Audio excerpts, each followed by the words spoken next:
Magandang araw! Ako si Norben, isinilang at lumaki sa lungsod ng Pasig. Hilig ko ang bumiyahe upang maranasan at masaksihan ang kultura ng ibang lahi. Sa pagpunta sa iba't ibang lugar, bitbit ko ang pag-uugaling pagiging maghiling, magalang at masayahin. Ilan lamang ito sa mga likas na katangian ng isang tunay na Pilipino. Marami akong natututunan sa mga lugar na aking napupuntahan. Marami din ako nakikita at nararanasan na sana ay posible ding marating at mangyari sa ating pinakamamahal na bansang Pilipinas. Mula sa kanilang dekalidad at naayos na sistema ng transportasyon, malinis na kapaligiran, mabangong hangin at disiplinadong mamamayan. Masasabi ko na malayo pa ang tatakbuhin at lalakbayin ng ating bansa.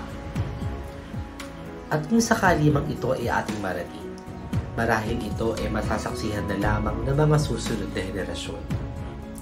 Ngunit sa kabilang banda, pagdating sa pagiging maghiliw at likas na pagtanggap sa mga dayuhan, tayong mga Pilipino ay natatangi at walang katulad. Tayo man ay nahuhuli pagdating sa inobasyon at pagkupkop sa mga bagong teknolohiya. Tayo naman ay hindi papahuli pagdating sa pakikisama sa mga likas na yaman at kagandahang asal. Kaya naman huwag malulungkot kung tayo ay napag-iiwanan. Tayo ay may sarili at naiibang katangian na wala at hindi kayang pantayan ng iba. Muli, ako si Norben at ito ang aking maikiling kwento ng buhay.